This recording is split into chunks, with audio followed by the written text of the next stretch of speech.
Hadirin dimohon berdiri. Yang Mulia Majelis Hakim Konstitusi memasuki ruang persidangan.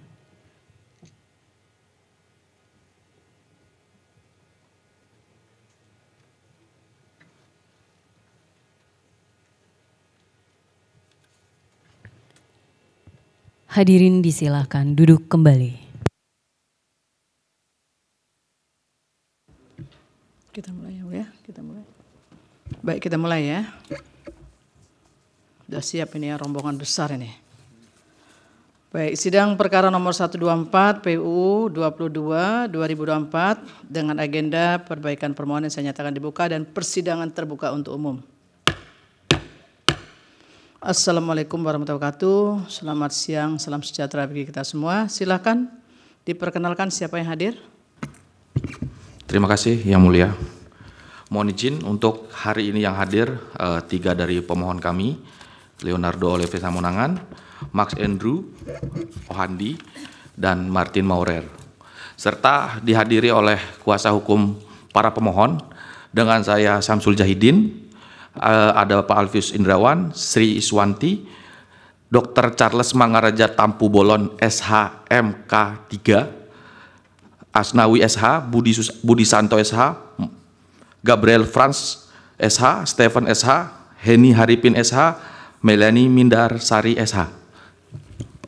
Baik, 3 yang tidak hadir ya. 3 dari kuasa, 1 dari pemohon prinsipal tidak hadir ya. Betul Yang Mulia. Perbaikan sudah kami terima.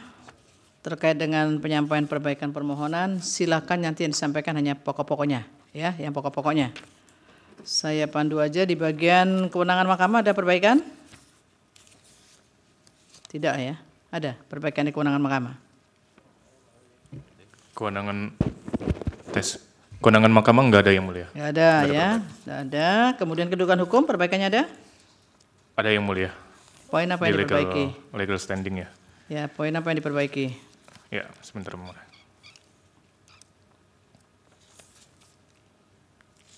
Oke, untuk legal standingnya kami ini Yang Mulia dirombak semua gitu. Ya Pak, semua tidak usah dibacakan lah. Yang poinnya pokoknya kenapa dirombak? Ya, di kerugian konstitusional para pemohon Yang Mulia. Oke, dari mulai berapa itu?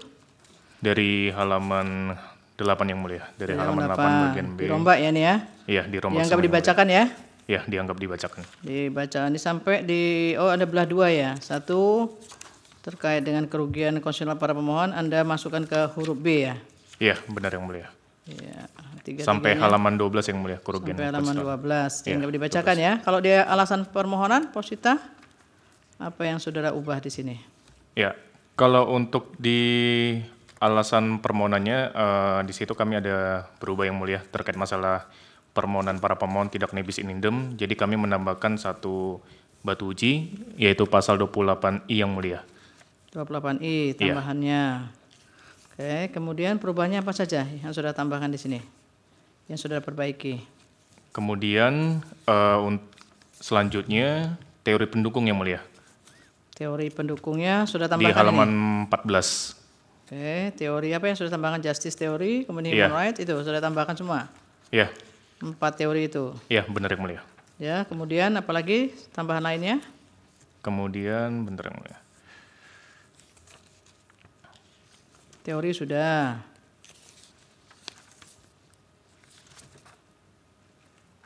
Pertentangannya antara yang dimohonkan pengujian dengan Undang-Undang Dasar, ada perubahan? Selain menambahkan pasal 28I sebagai batu uji. Tidak ya? ada Yang Mulia. Ya, silakan disampaikan. Yang Posita ini.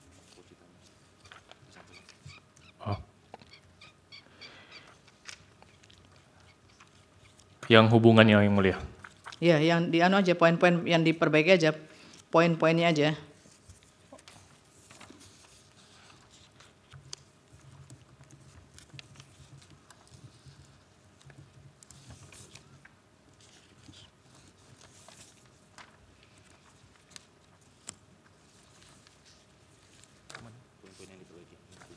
Sudah disiapkan belum?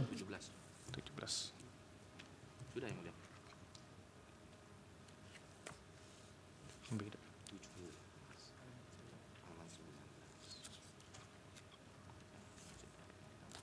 Baik, yang ditambahkan yang lain yang mulia di halaman 19, izin membacakan yang mulia. Ya. Baik, di halaman 19 bahwa syarat aturan batas usia kerja salah satu indikator penyebab banyaknya pengangguran di Indonesia karena terhalang. Hal ini dibuktikan dengan banyaknya keluhan masyarakat, harapan masyarakat Republik Indonesia, VD Bukti 07, 08, dan 09. Kemudian yang 18 bahwa calon gubernur BP Dharma Pangroken menjadikan salah satu program unggulannya menghapus syarat aturan batas usia kerja dihapus, VD 09. Kemudian yang 19 bahwa perbandingan di luar negeri Australia memiliki aturan batas usia adalah diskriminatif. Hal ini menjadi landasan indikator penyebab tidak terciptanya keadilan sosial bagi seluruh rakyat Indonesia. Baik, apalagi yang ini 21 itu dianggap dibacakan ya. Lainnya jangan dibacakan semua ini. Ya, siap yang Ya. mulia. Pokok-pokoknya jadi ambil, Mas.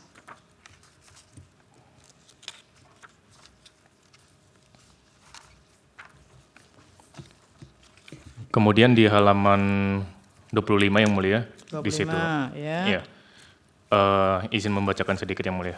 Ya, monggo silakan. Di halaman 25, huruf F, Pasal 1 Angka 3 Undang-Undang HAM sebagai persoalan konstitusi bahwa pada putusan nomor perkara 35 garing PUU 22 huruf Romawi garing 2024, Hakim Mahkamah Konstitusi mengakui di paragraf 3.10.2 dianggap telah dibacakan.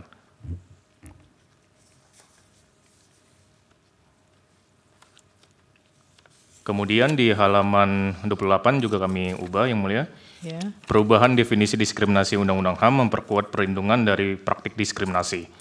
Bahwa tidak ditemukannya frasa usia pada pengertian diskriminasi pasal 1 angka 3 Undang-Undang Nomor 39 Tahun 1999 tentang HAM menimbulkan celah praktik ageism yang sampai saat ini kerap ditemukan di lowongan pekerjaan.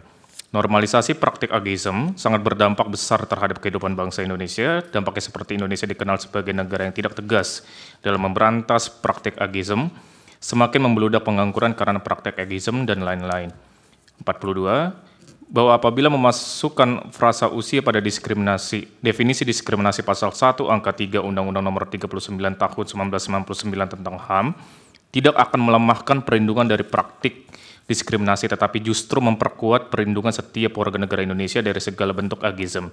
Hal ini melihat penjelasan umum tujuan dibentuknya Undang-Undang Nomor 39 Tahun 1999 tentang HAM. Sebagai berikut dianggap telah dibacakan. Kemudian yang halaman 30 kami juga ubah, di situ kami tambahkan di halaman 30, di poin H, pembatasan usia diberlakukan secara terbatas untuk posisi tertentu. Bahwa dalam profesi seperti akademisi, konsultan, peneliti, atau pengacara, misalnya usia tidak relevan dengan kinerja profesional, pengetahuan, wawasan, dan pengalaman yang diperoleh melalui waktu justru bisa menjadi nilai tambah. Di bidang-bidang ini, kemampuan seseorang untuk berpikir kritis, analitis, menyelesaikan masalah kompleks, atau memberikan solusi berdasarkan pengalaman sangat penting dan usia lebih matang seringkali berkontribusi pada kualitas tersebut. Membatasi usia dalam rekrutmen untuk posisi ini dapat menghalangi masuknya tenaga kerja yang lebih berpengalaman dan berpengetahuan luas, misalnya dalam profesi akademik. Seseorang yang lebih tua mungkin memiliki pengalaman yang lebih kaya dalam mengajar dan meneliti, yang bisa menjadi manfaat bagi lembaga pendidikan. Pengetahuan, wawasan yang lebih dalam tidak tercapai dalam waktu singkat dan seringkali membutuhkan waktu yang bertahun-tahun. Kemudian untuk poin 45 bahwa pembatasan usia lowongan kerja juga bisa merugikan kelompok-kelompok tenaga kerja tertentu, terutama mereka yang lebih tua tetapi masih produktif. Dengan meningkatnya harapan hidup dan kesehatan yang lebih baik di usia lanjut, banyaknya individu yang berusia lebih tua tetap mampu dan ingin bekerja. Namun jika perusahaan terus memberlakukan batas usia, individu-individu ini bisa kehilangan kesempatan untuk berpartisipasi dalam pasar tenaga kerja, yang bisa berdampak pada kesejahteraan mereka secara keseluruhan. Selain itu, pengangguran di kalangan pekerja yang lebih tua bisa membebani sistem sosial dan ekonomi, terutama jika mereka masih harus menanggung biaya hidup dan tanggungan keluarga. Larangan pembatasan usia dalam rekrutmen dapat memberikan perlindungan lebih bagi tenaga kerja ini, memastikan bahwa mereka tidak disisihkan secara tidak adil dari pasar kerja karena faktor usia. 46. Bahwa pembatasan usia dalam lowongan pekerjaan seringkali didasarkan pada stereotip negatif terhadap kemampuan individu yang lebih tua, seperti anggapan bahwa mereka kurang adaptif terhadap teknologi atau memiliki energi yang lebih rendah. Namun stereotip ini tidak selalu benar. Penelitian menunjukkan bahwa individu yang lebih tua tetap mampu belajar hal-hal baru dan beradaptasi dengan teknologi, terutama jika mereka diberikan pelatihan dan dukungan yang memadai. Sementara itu, ada banyak contoh pekerja muda yang mungkin belum memiliki kedewasaan atau pengalaman yang dibutuhkan untuk posisi tertentu. Dengan melarang pembatasan usia dalam pekerjaan, perusahaan dapat membantu mengurangi stigma negatif yang terkait dengan usia, mendorong pengakuan terhadap nilai pengalaman dan kontribusi unik dari pekerja yang lebih tua. Hal ini juga mendorong pendekatan berbasis kompetisi yang lebih adil dan objektif dalam rekrutmen, di mana fokus utama adalah pada kualitas dari kemampuan individu bukan faktor usia. 47. Bahwa terdapat beberapa posisi tertentu yang sebetulnya tidak perlu adanya pembatasan usia, tetapi kerap dijumpai masih diberlakukan persyaratan pembatasan usia, seperti pelayan restoran, pelayan hotel, customer service, barista, chef, legal officer, admin, guru honorer, tenaga pengajar bimbel, konsultan, supir, satpam, dan lain-lain profesi yang mengutamakan kompetensi dan keterampilan. 48. Bahwa profesi-profesi mengutamakan keterampilan dan pengalaman dapat memberikan keuntungan yang besar kepada perusahaan dikarenakan seseorang yang memiliki pengalaman yang tinggi dapat membantu perusahaan dalam menjalankan proses bisnisnya. 49. Bahwa kelompok rentan lainnya adanya imbasnya lowongan pekerjaan diskriminasi adalah seseorang yang memiliki ijazah paket A, paket B, paket C. Banyaknya perusahaan-perusahaan yang terkesan memandang skeptis terhadap lulusan-lulusan yang memiliki ijazah paket A, paket B, dan paket C. Banyaknya perusahaan justru ijazah paket tersebut dipandang memiliki kualitas di bawah dengan kualitas SMA atau SMK, sehingga hal ini yang membuat seorang yang memegang ijazah paket A, paket B, dan paket C sulit mendapatkan pekerjaan. Di poin ini aja, tantangan ekonomi memperkeruh dunia ketenagakerjaan, itu poinnya apa di situ? Ini hampir sama semua isinya ya. Di poin itu apa yang diubah? Ini baru ya? Iya, baru yang mulia. Tapi nggak usah dibacakan semua, poin pentingnya aja diambil. Ya, baik yang mulia. Sisanya dianggap dibacakan yang mulia. Iya, betul. Kemudian lanjut di halaman 34 yang mulia, kami menambahkan tantangan ekonomi memperkeruh dunia ketenagakerjaan.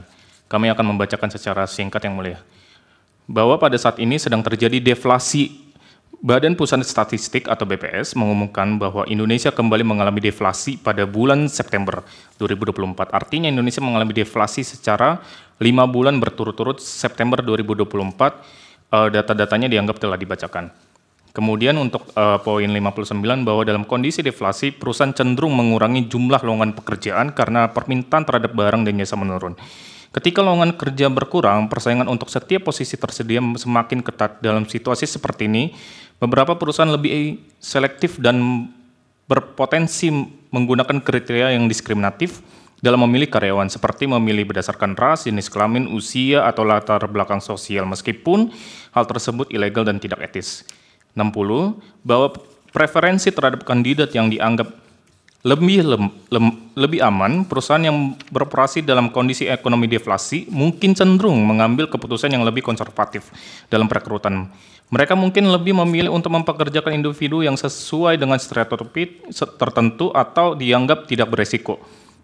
Pada akhirnya bisa meningkatkan bias diskriminasi dalam proses rekrutmen. Sisanya dianggap telah dibacakan yang mulia. Ya, di yang terakhir ini perbandingan peraturan apa poinnya? Itu sudah dibacakan yang mulia pada sidang sebelumnya. Kalau begitu baca lengkap petitumnya.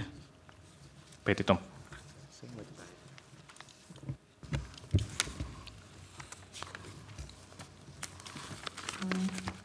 Bismillah.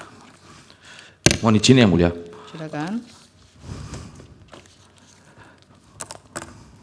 Tapi mohon izin Yang Mulia, sebelum kami ke petitum, kami membacakan ada poin tambahan di 67 Yang Mulia. Ya. Sampaikan. Kami hanya membacakan sedikit bahwa di poin 67 bahwa pemohon mengharapkan Yang Mulia Majelis Hakim melihat permohonan ini dalam kacamata keadilan, mengingat masyarakat membutuhkan keadilan yang bermartabat. Kami lanjutkan petitum. Petitum bahwa dari seluruh dalil-dalil yang diuraikan di atas dan bukti-bukti terlampir, dengan ini pemohon memohon kepada Yang Mulia Majelis Hakim Mahkamah Konstitusi untuk kiranya memberikan putusan sebagai berikut. 1. Mengabulkan permohonan pemohon untuk seluruhnya.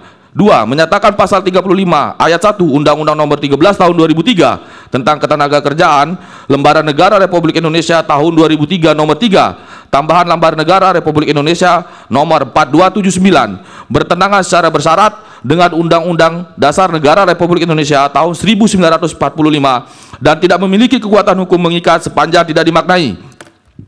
Pemberi kerja yang memerlukan tenaga kerja dapat merekrut sendiri tenaga kerja yang dibutuhkan atau melalui pelaksana penempatan tenaga kerja dilarang mengumumkan lowongan pekerjaan yang mensyaratkan usia, berpenampilan menarik, ras, warna kulit, jenis kelamin, agama, pandangan politik, kebangsaan atau asal-usul keturunan kecuali ditentukan lain oleh peraturan perundang-undangan. 3. Menyatakan pasal 1 angka 3 Undang-Undang Nomor 39 Tahun 1999 tentang HAM, Lembaran Negara Republik Indonesia Tahun 1999 Nomor 165 bertentangan secara bersyarat dengan Undang-Undang Dasar Negara Republik Indonesia Tahun 1945 dan tidak memiliki kekuatan hukum mengikat sepanjang tidak dimaknai. Diskriminasi adalah setiap pembatasan, pelecehan atau pengucilan yang langsung ataupun tak langsung didasarkan pada pembedaan manusia atas dasar usia, agama, suku, ras, etnik, kelompok, golongan, status sosial, status ekonomi, jenis kelamin, bahasa, keyakinan politik yang berakibat pengurangan, penyimpangan atau penghapusan pengakuan, pelaksanaan atau penggunaan hak asasi manusia dan kebebasan dasar dalam kehidupan baik individual maupun kolektif dalam bidang politik, ekonomi, hukum, sosial, budaya, dan aspek kehidupan lainnya. Atau apabila Majelis Hakim Mahkamah Konstitusi memiliki pendapat lain, mohon untuk diputus seadil-adilnya. Kuasa hukum para pemohon Syamsul Jahidin, SIKOM, SH, MM, MIKOM. Terima kasih. Terima kasih. Ini para pemohon menyampaikan buktinya adalah alat buktinya P1 sampai dengan P10. Betul? Betul Yang Mulia. Betul ya, sudah diverifikasi dan dinyatakan sah. Terkait dengan surat kuasa sudah diperbaiki surat kuasanya? Sudah Yang Mulia, tapi kami kemarin menyelip surat kuasa aslinya, jadi kami sudah serahkan ke panitera tadi. Ini tanda tangannya sudah tanda tangan basah semua ini ya? Betul Yang Mulia. Ini pemohonnya ada, sudah tanda tangan semua. Dan dan kuasa pemohon sudah ada semua. Kalau Marcelinus Seren memang tidak ada ya? Tidak ada Yang Mulia. Tidak ada. Kemudian Stephen tidak ada. Melani Mindasari tidak ada. Melani ada Yang Mulia, Stephen ada. Tadi. Ini belum dilengkapi semua ya? Ya, belum ditandatangani saja. Ya, tapi Stephen. Ini diperhatikan loh ya, tanda tangannya benar-benar tanda tangan yang asli loh ya. Tidak Siap. scan, tidak ada yang scan tuh ini? Tidak ada yang scan Yang Mulia. Ini pemohonnya ada semua. Asli. Pemohonnya ada. Iya. Ya, soalnya tanda tangannya saudara kuasa pemohon Pak Zaidin ini di permohonan ini kok ditebel-tebelin ini, diulang-ulang ya tanda tangannya ya? Enggak diulang-ulang Yang Mulia, mungkin pulpennya, penanya Yang Mulia. Iya ini coba dilihat. Saya sendiri yang tanda tangan Yang Mulia. Iya kelihatan ini cuma tanda tangannya double-double begitu, ya. Tapi tanya sendiri kan ini? Saya sendiri Yang Mulia. Iya. Baik, saudara kuasa pemohon dan para pemohon. Seperti biasa sudah memahami bahwa terkait dengan permohonan saudara ini kami bertiga tidak memutus, tetapi kami akan menyampaikan ke dalam rapat permusyawaratan hakim ya. Nanti hakim bersembilan atau sekurang-kurangnya 7 yang akan memutus kelanjutan dari permohonan saudara. Tinggal nanti saudara menunggu saja kelanjutan dari yang disampaikan oleh kepanitraan ya, atas putusan rapat permusyawaratan hakim tersebut. Bisa dipahami? Ada yang mau disampaikan? Siap, paham Yang Mulia. Mohon izin Yang Mulia kalau kami diberikan kesempatan menyampaikan sesuatu di luar hukum acara. Apa itu? Kami hormat kepada semua majelis hakim konstitusi dan kami percaya kepada semua majelis hakim di Mahkamah Konstitusi. Tapi kami menyampaikan pesan terutama pesan di masyarakat, hampir 220 pesan masuk di WhatsApp saya, menyatakan menitipkan pesan berterima kasih kepada seluruh Yang Mulia, tapi khususnya untuk Yang Mulia Guntur Hamzah.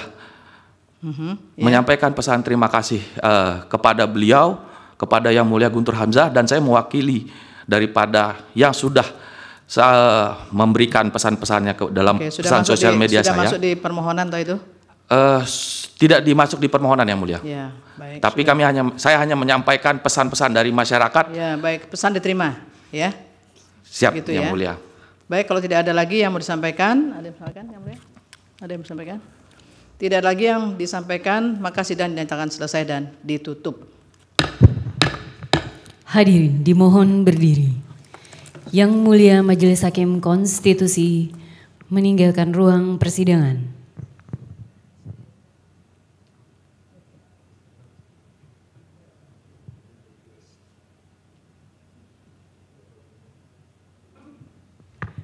Hadirin disilahkan duduk kembali. Hadirin yang kami hormati, demikianlah persidangan untuk perkara nomor 124/PUU _22 Romawi _2024 telah selesai. Terima kasih, selamat siang.